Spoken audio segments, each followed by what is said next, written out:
Assalamualaikum dan salam sejahtera. Bak kata pepatah, tak kenal maka tak cinta. Jadi, izinkan saya memperkenalkan diri. Nama saya Nur Syaratul Syuhada binti Hasmi. Saya bersekolah di Sekolah Kebahasaan Taman Kipex. Saya berumur 12 tahun dan cita-cita saya ingin menjadi seorang doktor. Hari ini saya akan berkongsi tentang sebuah buku yang sangat menarik bertajuk Misteri Kematian Mak Kia. Buku ini dikarang oleh Hafiz Daim dan diterbitkan oleh PEP Publication Berhad. Buku ini mengandungi 118 muka surat. Buku ini mengisahkan tentang percutian Tishan dan Syariman di kampung Yusri, yang mana mereka telah menyaksikan suatu tragedi pembunuhan yang berlaku di kampung itu.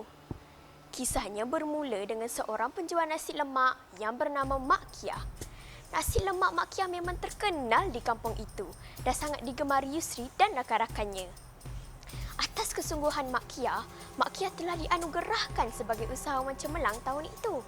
Disebabkan itu, ramai orang yang iri hati dengan Mak Kia. Antaranya Pak Manikam, seorang peniaga kedai barangan runcit di kampung tersebut. Mak Kia yang dulu hidupnya susah, terus berusaha sehingga dia berjaya membeli rumah kedai dan membuka restoran, serta mampu membuka pasar mini. Pada suatu hari, Yusri dan rakan-rakannya hendak membeli nasi lemak Mak Kia.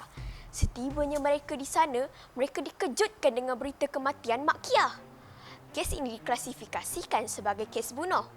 Seorang pegawai polis iaitu Inspektor Raj ditugaskan untuk mengendalikan kes pembunuhan Mak Kia. Yang menariknya, seekor monyet yang bernama Titi menjadi saksi utama kes ini. Suspek utama bagi kes ini ialah Harun, iaitu bekas penagih dadah, dan Vincent Tong yang merupakan rakan kongsi Mak Kia. Ketika siasatan awal dilakukan, Titi membawa anggota polis ke tempat di mana tersimpan dadah di belakang kedai Mak Kia. Harun telah didapati bersalah kerana dadah yang dijumpai mempunyai cap jari Harun. Namun begitu, kes itu tidak tamat di sini sahaja. Di sebalik kes pembunuhan ini, Vincent telah berselisih faham dengan Mak Kia. Dengan itu, dia telah menawarkan pemilikan penuh restoran nasi lemak tersebut kepada Baharum dengan syarat dia perlu membunuh ibunya Mak Kia.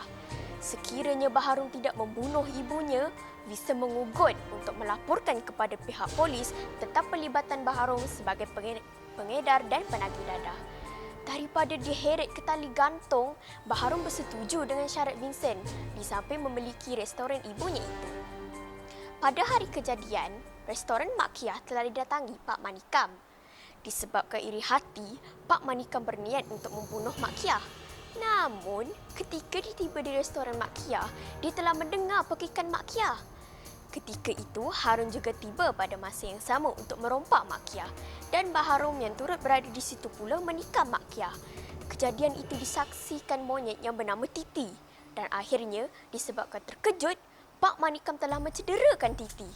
Yusri pada ketika itu menjumpai Titi dalam keadaan cedera. Disimpulkan cerita, setelah bukti-bukti ditemui dengan bantuan Yusri dan rakan-rakannya, keempat-empat suspek mengaku bersalah dan dijatuhi hukuman.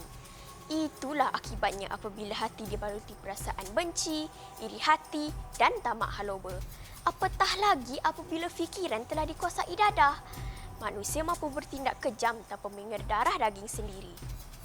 Seperti mana yang dilakukan oleh Baharum yang sanggup menjadi anak derhaka hanya untuk memenuhi kehendak sendiri. Dadah musuh negara. Oleh itu, kita hendaklah menjauhkan diri kita daripada pengaruh dadah dan seterusnya tidak terlibat dengan penyalahgunaan dadah. Jalan cerita buku ini sememangnya menarik minat saya kerana terdapat putaran plot yang tidak dapat dijangka.